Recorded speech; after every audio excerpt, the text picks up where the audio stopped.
C'est beau, hein? Bonjour, bienvenue sur Média YouTube, sur medio.com pour ceci.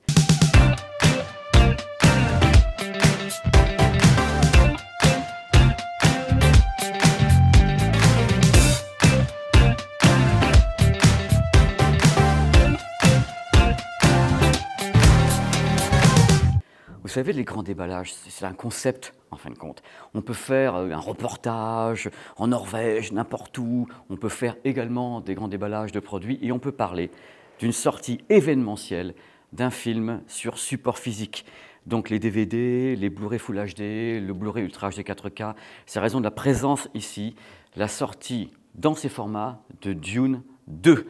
Avec Warner, of course. Alors, le truc important, c'est justement, on ne veut pas réhabiliter, entre guillemets, le support physique. On sait que vous aimez ça et que c'est important parce qu'il y a des caractéristiques techniques du support physique qu'on ne peut pas retrouver, justement, sur le streaming. Il y a des choses qu'on ne peut pas avoir en streaming en termes de qualité, de débit et autres. Alors, regardez un peu ce que prépare Warner concernant la sortie de Dune 2. Vous allez avoir de multiples supports qui correspondront soit à l'endroit où vous allez l'acheter, soit au matériel que vous avez, soit à l'envie que vous avez d'acheter un truc qui coûte encore plus cher, que même moi je ne peux pas me le payer. Je n'ai même pas peur de le dire. Alors, si jamais ça vous intéresse, vous avez la sortie de quelque chose. Les gens qui regardent cette vidéo, quelquefois se disent « Oui, alors pourquoi est-ce qu'il y a encore des DVD qui se vendent alors qu'il y a le Blu-ray, les téléviseurs 4K, Full HD et autres ?» Ça se vend vachement bien, le DVD.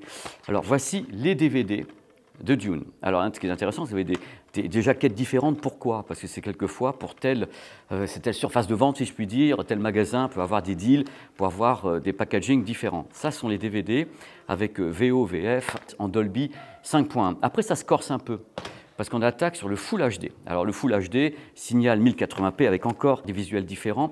Alors, il y a un trick. Vous n'allez pas être content. Oh là là, je préfère me barrer. Vous n'allez pas être content. Alors, sur le Blu-ray disc vendu en France, vous avez la VO qui est en DD+, c'est-à-dire Dolby Digital+, c'est-à-dire avec du Dolby Atmos. Vous l'aurez sur le Blu-ray disc Full HD. Par contre, la VF ne sera pas en Dolby Atmos sur le Blu-ray disc Full HD. C'est comme ça, ne me demandez pas pourquoi, j'en sais rien, c'est pour vous embêter un petit peu. Je sais pas. Je pleure pour vous, regardez toutes les larmes du corps. Alors après, vous avez tout, j'arrive, c'est mieux qu'Opus. Hein. Vous avez tout plein de ce qu'on appelle les steelbooks. Alors steelbook, c'est métal. Alors ça dépendra de l'endroit où vous allez les acheter. Hein. Donc vous avez les steelbooks. Alors les steelbooks sont 4K. Alors le 4K, cette fois-ci, tenez-vous bien, vous allez être très très heureux parce que les Blu-ray disques 4K sont en VO et VF. Dolby Atmos. Donc ça, c'est un truc important parce que je sais qu'il y a beaucoup de gens qui regardent justement les films en VF, donc disent que oh, la VF est jamais en Dolby Atmos. Non, là vous l'avez en Dolby Atmos. Et sur le 4K, vous avez donc Dolby Atmos, VO, VF, ainsi que HDR, Dolby Vision. Vous avez toutes ces possibilités-là, suivant ce que vous voulez par rapport à la telle surface de vente ou l'acheter, voilà. Et vous avez des duos de produits. C'est important, et les deux pour le prix des deux, de toute façon. Voilà. Et si jamais vous vous dites, oh là, je suis trop fan de Denis Villeneuve, j'en peux plus, ce mec, je l'adore, j'adore tout. Vous avez l'édition Premium, Collector, Super Premium, première classe, avant-première, celle-ci. Alors ça, c'est la merveille des merveilles, c'est le coffret qui contient beaucoup de choses. Le tarif, je ne sais pas si on vous le mettra à l'écran ou pas, parce qu'on n'a pas envie des déprimes pendant l'été, on est comme ça, on est gentil. Regardez ce que contient cette chose. Vous avez tout ça à l'intérieur, c'est que du bonheur. Alors là, vous avez l'impression qu'il y a deux disques. En fin de compte, non, il y en a un qui contient, il y a un boîtier qui contient toutes ces petites affiches et un qui contient le Blu-ray disc qui est ici. Voilà, je rappelle, VO, VF, Dolby Atmos, HDR, Dolby Vision. Attention, on en parlera tout à l'heure parce qu'on va descendre une salle de cinéma pour retrouver quelqu'un qui va parler de la saga, parce qu'après tout, c'est très très bien, on peut avoir quelqu'un qui peut en parler. On parle de la qualité technique également et du format de l'image, parce que le film a été tourné, alors c'est un des plus grands films, enfin plus longs films tournés en IMAX avec en effet des formats 1,41, 1,90 et autres, mais qu'est-ce qu'il y a sur le Blu-ray disc? C'est pas ça, c'est du cinémascope. Voilà, bonne année, mais il y a toujours des explications techniques à ça. On va en parler tout à l'heure, et l'image est nickel, et le son aussi, vous inquiétez pas. On va maintenant descendre dans la salle cinéma, retrouver quelqu'un d'extraordinaire qui va parler un tout petit peu, voire beaucoup, de la saga. C'est important parce que là, on est sur quelque chose qui date, entre guillemets. À la base, c'est l'œuvre de Frank Herbert que j'ai lu, je me suis arrêté, je crois, au 3e tome, je n'en pouvais plus, mais j'avais vu le film de David Lynch. Après, il y a eu bien sûr le retour de l'œuvre Dune avec Denis Villeneuve, et là, donc la deuxième partie.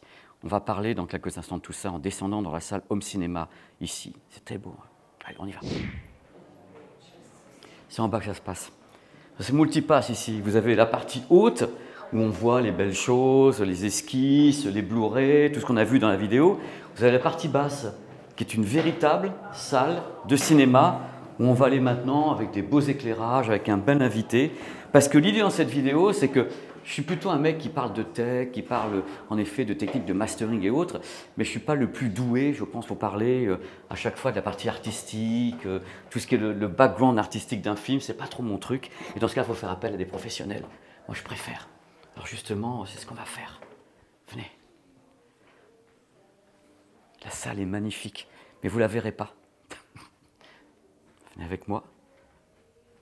Regardez un petit peu ce talent. Une vraie salle de cinéma pour nous. C'est ça qui est beau. Mais comment ça va? Bonjour. Comment vas-tu? Moi, je suis en pleine forme. Alors, mais dis-moi, mais qui tu es? Qui es-tu en français? Bah écoute, je m'appelle Jean-Baptiste Toussaint, et j'ai créé il y a quelques années une chaîne qui s'appelle Tales from the Click et qui réunit aujourd'hui plus de 550 000 amoureux de cinéma. Waouh, c'est génial. Et justement, tu es l'homme de la situation. Parce que je dis tout à l'heure, en descendant les marches, tu n'as pas entendu, mais moi, je suis plutôt le gars de la technique, tu vois.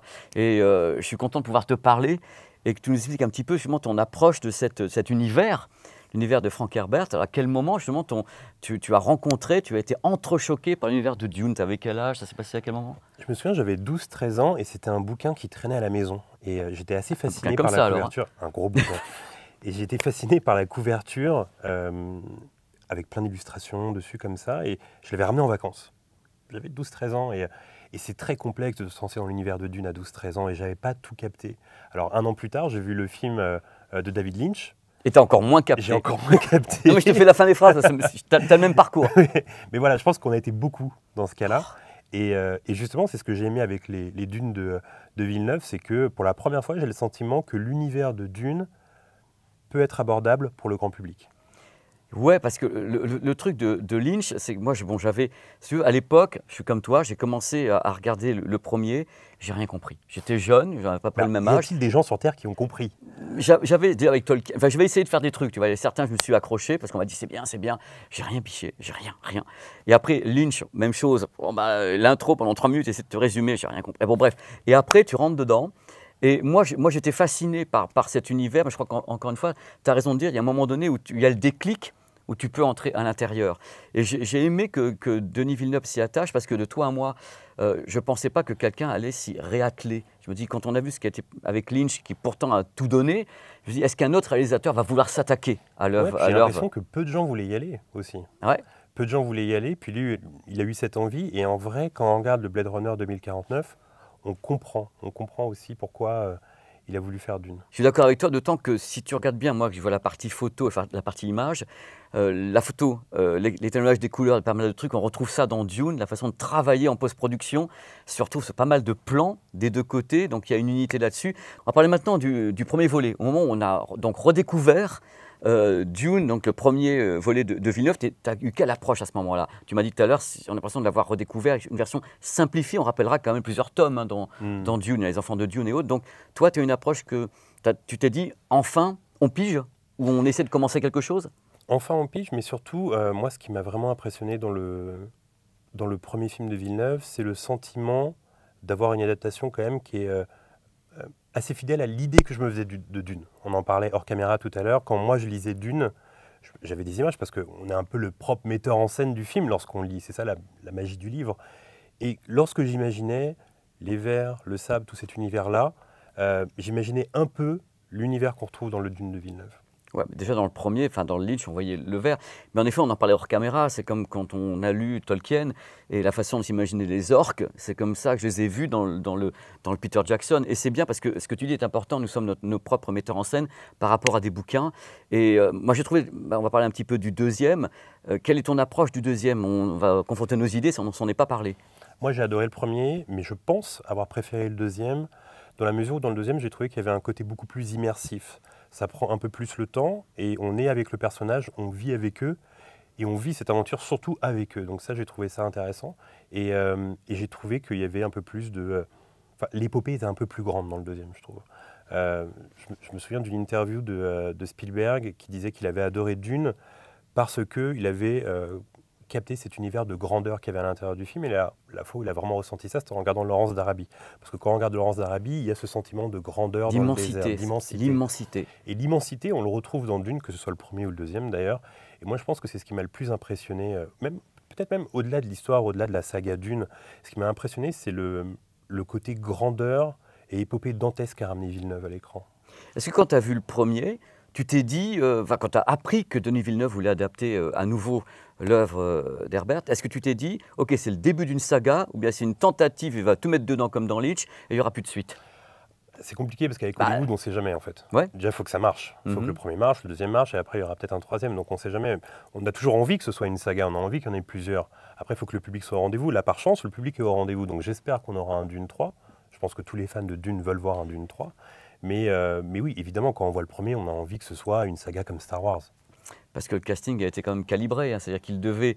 Ce qui est intéressant, c'est peut-être que dans le premier, enfin celui de David Lynch, les têtes d'affiche ne parlaient pas peut-être autant au public que peuvent parler les têtes d'affiche justement regarde le casting, pourtant, il y a les jeunes, les moins jeunes, il y a tout le monde dedans. Oui, et pourtant il y avait Sting quand même, donc ça c'était assez curieux quoi. Ouais, mais Sting c'était presque l'amulette, il était là parce que c'était un rôle de Sting, mais c'est peut-être pas lui qui a porté le film. Non, mais là, le casting est vraiment extraordinaire. Pour tout te confier, j'ai revu le 2 tout à l'heure avant de venir, et d'un plan à l'autre, on se dit « Ah mais oui, il y a lui aussi, et puis il y a elle ». Et là, on se dit « Le casting est quand même assez incroyable ». Et en revoyant le film, je me suis quand même arrêté sur un acteur, sur Javier Bardem. Il est extraordinaire dans le film. Il est presque méconnaissable. Il a métamorphosé sa voix, son attitude. Non, mais il a un charisme, de fou. Il est incroyable. Parce que je n'imaginais même pas quelqu'un d'autre dans ce rôle-là, tellement c'était fou. Mais j'avais quand même une affection particulière pour le casting de Lynch, parce qu'il était osé à l'époque. Justement, tu parlais de Sting ou d'autres acteurs. Et là, c'est un renouveau, mais ce qui m'intéresse, moi, comme je suis un amoureux de l'œuvre, comme je suis un amoureux de Tolkien et autres, c'est de voir que la jeune génération va pouvoir s'y mettre, parce que le casting est adapté, justement, et peut faire venir des jeunes dans les salles de cinéma, parce que les acteurs sont populaires chez les jeunes. Oui, et puis il y a aussi ce truc où les acteurs... J'ai justement profité, du coup, je ne sais pas si on va en parler, mais j'imagine que oui, mais j'ai profité des bonus du coffret, et il y a un passage où Javier Bardem explique que le fait d'avoir joué dans les décors réels, parce qu'il y a énormément de décors réels dans Dune, et ça on n'en a pas parlé, c'est un des trucs que je préfère dans le film, que ce soit palpable, j'aime quand le cinéma est palpable. Il disait le fait d'évoluer comme ça dans des décors réels, et non pas des fonds verts ou des fonds bleus, a fait que pour les acteurs, c'était beaucoup plus facile de jouer parce que forcément, on s'imprègne du personnage, on s'imprègne des lieux, on s'imprègne du rôle, et là, tout devient facile et magique. Ouais, c'est ce que tu dis, c'est pas des plateaux virtuels. Et donc, l'analogie avec Laurence d'Arabie est parfaite, qui était tournée dans des décors naturels. Et les interviews de l'époque, c'était, ils vivaient leur truc, quoi, complètement. Donc, j'épouse complètement. On va parler un petit peu des bonus, puisque tu as regardé un petit peu. Il y a des sommes de bonus différentes suivant les éditions. Les éditions qui sont très chargées en bonus. Là, sur cette édition-là, il y a également plein de bonus. Tu peux nous les décrire un peu? Tu les as en tête ou est-ce que... Ouais, alors moi, en fait, déjà, je suis un gros collectionneur de DVD, de Blu-ray depuis que j'ai 19-20 ans. Et en fait, la raison pour laquelle je collectionnais tous ces DVD et ces Blu-ray, c'est d'abord pour le film, mais surtout pour les bonus.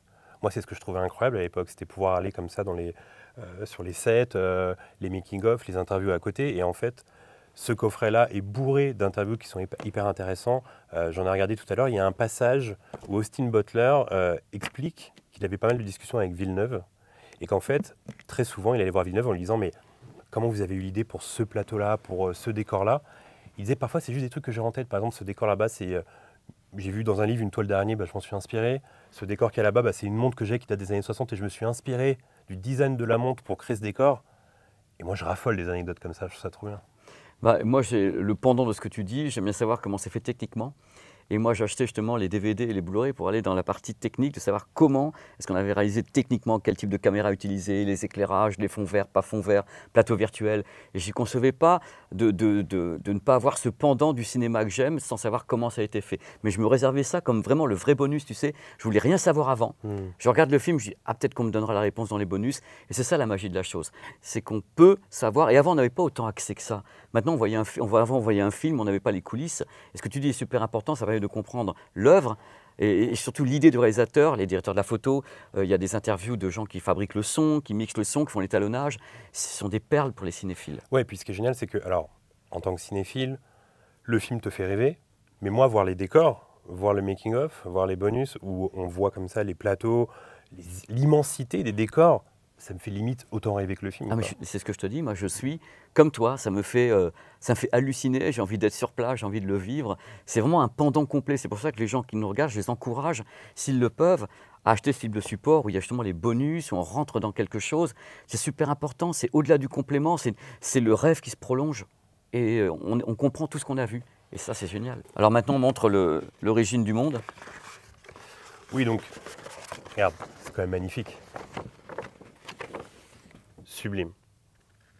Et on m'a donné l'info en off que le dessin avait été validé très rapidement aux États-Unis, alors que normalement ça met beaucoup de temps.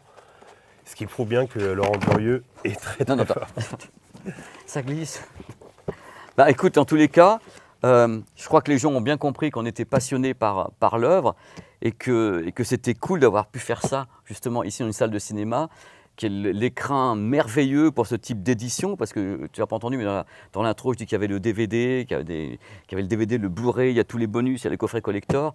Et c'est pas qu'on achète un package, c'est qu'on achète du rêve et un prolongement du rêve à l'intérieur. Et bien sûr, quand on a la chance d'avoir également ce type de dessin, c'est un régal. C'est un régal de te recevoir, franchement. Merci, c'est très gentil.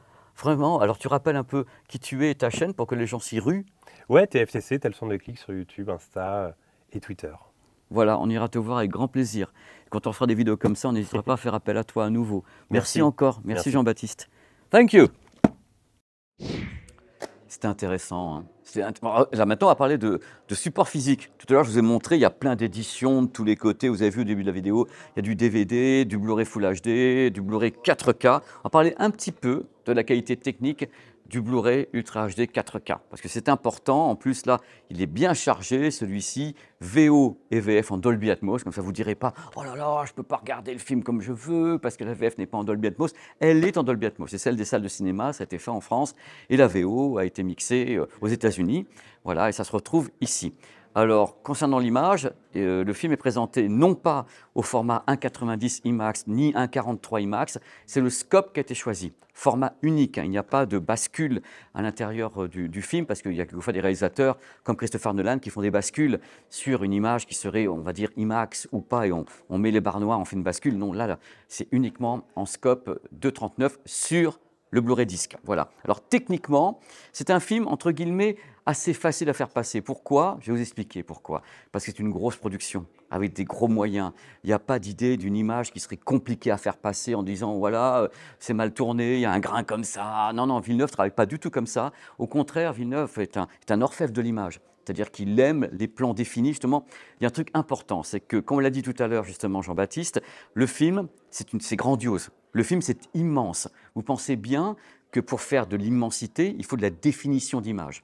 Et justement, ce Blu-ray disc, si vous avez un bon système à la maison, une belle télé, un vidéoprojecteur, le moins qu'on puisse dire, c'est qu'il y a des définitions. Et le truc se voit notamment, il y a des plans très larges, on voit des milliers de personnes qui sont là. Bon, on peut les compter si on fait un arrêt sur image, tellement c'est super défini. Et le truc important, c'est qu'il y a également quelque chose qui, quelquefois, passe très très mal en vidéo. Regardez cette couleur. Vous pensez que ça passe bien, ce genre de couleur? C'est parmi ce qu'il y a de pire. C'est le genre de truc où il y a en général une couleur avec des sortes de strips, vous savez, de la solarisation, et tout comme ça. Là, il n'y a rien du tout. Il faut savoir que quand même, le film est en HDR Dolby Vision. Et je peux vous dire qu'en Dolby Vision, je l'ai visionné sur des gros téléviseurs qui sont donc OLED, mini LED, dont on parlera bientôt, et sur ma chaîne et ici. J'ai rarement vu ça, c'est-à-dire que la présence qu'on peut avoir de la colorimétrie boostée par de la lumière, donc le HDR Dolby Vision, c'est assez dingue. Et même avec des couleurs comme ça, des couleurs ocre qui sont extrêmement compliquées, ça passe super bien. À la base, il faut quand même savoir que le film a été globalement tourné en ARRI 65, c'est-à-dire c'est une caméra numérique 65, donc l'équivalent IMAX. C'est d'ailleurs, je crois, le long métrage le plus long qui a été capté au format IMAX. Vous vous dites pourquoi est-ce que c'est en scope? Alors ça, c'est les mystères de l'Ouest, hein. C'est-à-dire qu'en effet, on ne retrouve pas le format IMAX, le format image de l'IMAX, mais c'est du scope qui est dessus. Au cinéma, on a pu le voir en scope, on a pu le voir en IMAX. Et ça, c'est justement les merveilles des films qui sont tournés avec plusieurs formats. Au final, en vidéo, pour le grand public, il faut en choisir un.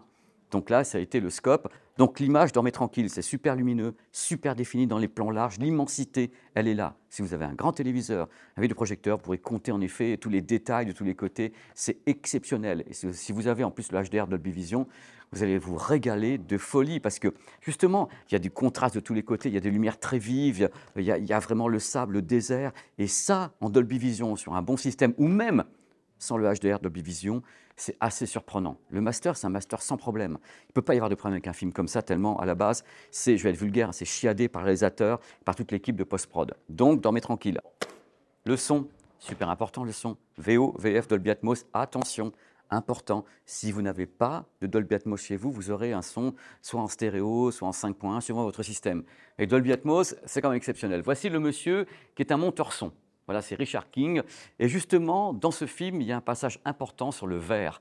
Le verre est super important dans le bouquin, ainsi que dans le film de Lynch et les autres. Et le verre, le plus important, c'est que quand vous allez le passer justement en Dolby Atmos ou même en système classique, si vous avez un bon système, vous allez entendre non pas un grondement, mais une sorte de mouvement de grave, parce que le verre est censé aller très très vite, il va de 50 à 80 km/h, il faut justement reconstruire ça. Donc c'était le boulot de ce monsieur, qui est donc monteur son, qui a dû créer les effets avec toutes les équipes, parce que le film a été mixé à ma connaissance directement aux États-Unis, donc en effet il y a des salles de cinéma entières dans lesquelles on mixe le son, et une fois qu'on a mixé le son, bien sûr il faut le monter, il faut le placer, le positionner sur les images, et là justement il dit, moi mon challenge c'est d'avoir ce verre qu'on entend presque bouger dans le grave, et croyez-moi quand il arrive c'est étonnant, c'est les moments les plus graves du film. Ce moment où vraiment tout tremble de tous les côtés, il y a beaucoup d'effets, les voix sont très très claires, VO et VF, les deux en Atmos, mais surtout le grave, parce que c'est, même sur le film de Lynch, qui date quand même, hein, le moment où le verre arrivait, c'était le moment où tout le monde tremblait, c'est le cas de le dire, parce que l'immensité du verre, justement du verre géant, du verre des sables, devait être retranscrite. Et là, c'est une merveille. Et voilà, regardez comment il l'a fait. Il dit comment il l'a fait, comment il a créé le son. Parce que soit on invente un son, c'est-à-dire on dit, voilà, on va inventer le son du verre, soit on essaie de trouver des facéties pour le créer. Lui, il l'a créé. On a enregistré dans le désert, en traînant des gros objets sur le sable et sur le gravier pour créer le son, justement, de ce déplacement de 50 tonnes de viande qui glisse sur 80 km/h, et donc il y avait des défis à relever pour que ça soit réel.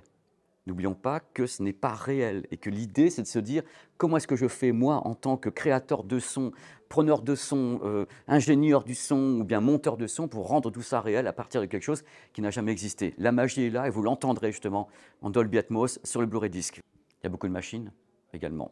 Il y a des êtres humains, il y a des déplacements, il y a du vent, il y a beaucoup de machines. Et il y a une machine qui m'a impressionné sur place, l'ornibourdon. C'est cette bestiole qui est ici. Moi, quand j'ai vu en photo cette grosse machine, je me suis dit, mais comment est-ce qu'ils vont faire le son de ça?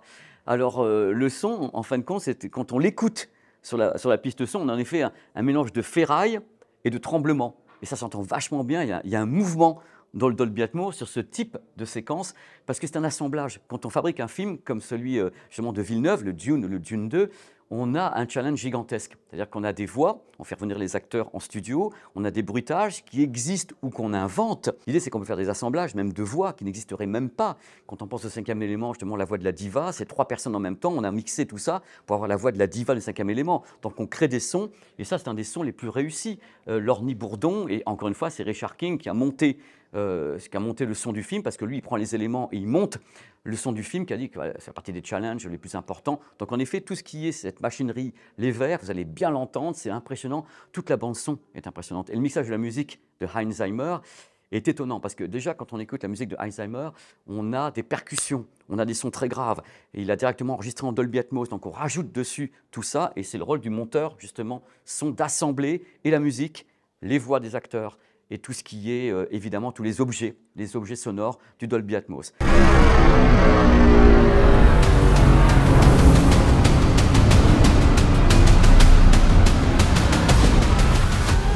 On écoute en effet avec du bon matos le Dolby Atmos VF ou VO de ce film, on retrouve tout ça parce que c'est bien fichu, parce qu'il y a un tel fric à la prod que derrière ça suit, quoi. Le seul truc qu'il faut arriver à faire passer, c'est tous les standards professionnels, on les met en effet sur le Blu-ray Disc, et là avec le Dolby Atmos c'est du Dolby True HD, ça signifie qu'il n'y a pas de compression avec perte. On est au plus proche du master, ce que ne peut pas vous offrir le streaming, puisque le streaming n'a pas de Dolby True HD. Le streaming c'est Dolby Digital Plus, donc on a un son qui n'est pas le même, on a un son, une compression avec perte de données en streaming qu'on n'a pas sur le Blu-ray Disc Ultra HD 4K. Par contre, le Blu-ray Disc Full HD, c'est également du Dolby Digital Plus sur la VO uniquement, comme pour le streaming. Voilà.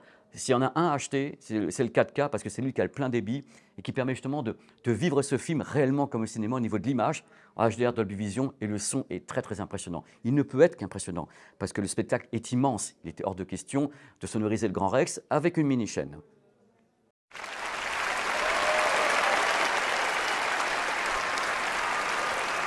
C'était une première pour moi. J'avais jamais fait de grand déballage d'un film comme ça. J'espère que vous êtes heureux. On a tout donné avec interview de Jean-Baptiste et tout. Regardez un peu comme c'est beau. C'est un film que moi j'aimais, même avant qu'on me demande de faire cette vidéo. J'aimais l'univers de Frank Herbert.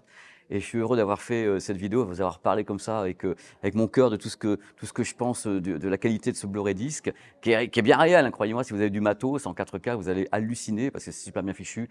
Je vous dis à bientôt sur cette chaîne YouTube. Merci à toute l'équipe. Il y a beaucoup de monde qui est ici. Et ça a été un régal. À très vite. À bientôt sur Média YouTube, sur medio.com. Vive le cinéma. Aimez le cinéma. Allez dans les salles de cinéma. Et achetez du support physique parce que comme ça, le film est à vous. Vous l'avez. Voilà, voilà. Plein. Plein. Allez, plein. Ciao.